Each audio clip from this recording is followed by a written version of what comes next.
पुरानी हवेली का रहस्य भाग 4 इंतजार का सच। शिवम और आरव जरूर बच गए थे, लेकिन दोनों की याददाश्त अधूरी थी। वो सिर्फ इतना याद कर पा रहे थे कि किसी और की आत्मा उन्हें बाहर निकालना चाहती थी। अन्वी को अब यकीन हो चला था, हवेली सिर्फ भूतिया नहीं बल्कि एक पिंजरा है, और उस आत्मा के पीछे कोई गहरी पीड़ा छिपी है।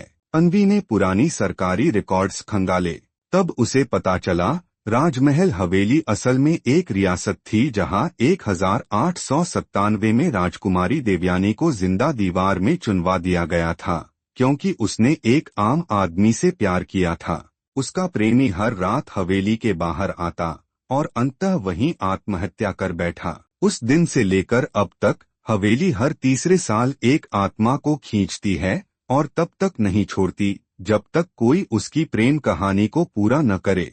रात अन्वी फिर हवेली में। इस बार अन्वी अकेली नहीं थी, साथ था यश, एक अध्यापक जिसने देवयानी के प्रेमी की डायरी पढ़ी थी और उसे उसकी अधूरी कविता याद थी, मुझे छूकर चले जाना, मेरी सांसें अब भी तुम्हारी हैं। वे दोनों उस कमरे तक पहुंचे जहां दीवार में दरार थी।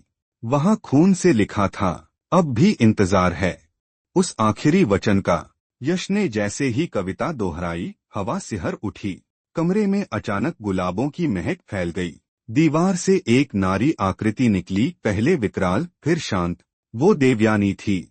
उसकी आंखों में आंसू थे। देवयानी धीमे स्वर में, वो आ गया। आखिरकार उसने यश की ओर देखा और फिर आसमान की ओर। हवेली की छत में दरारें आईं, जैसे कोई बंद दरवाजा टूट रहा हो।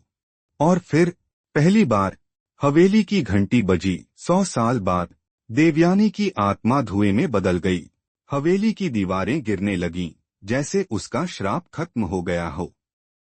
अगली सुबह गांव वालों ने देखा, हवेली अब एक खंडहर थी। गेट पर कोई तस्वीर नहीं थी, सिर्फ एक गुलाब रखा था और नीचे एक आखिरी संदेश, प्यार ने मुझे मुक्त किया। अब हवेली सो रही है या नया अध्याय किसी और रियासत में शुरू होने वाला है।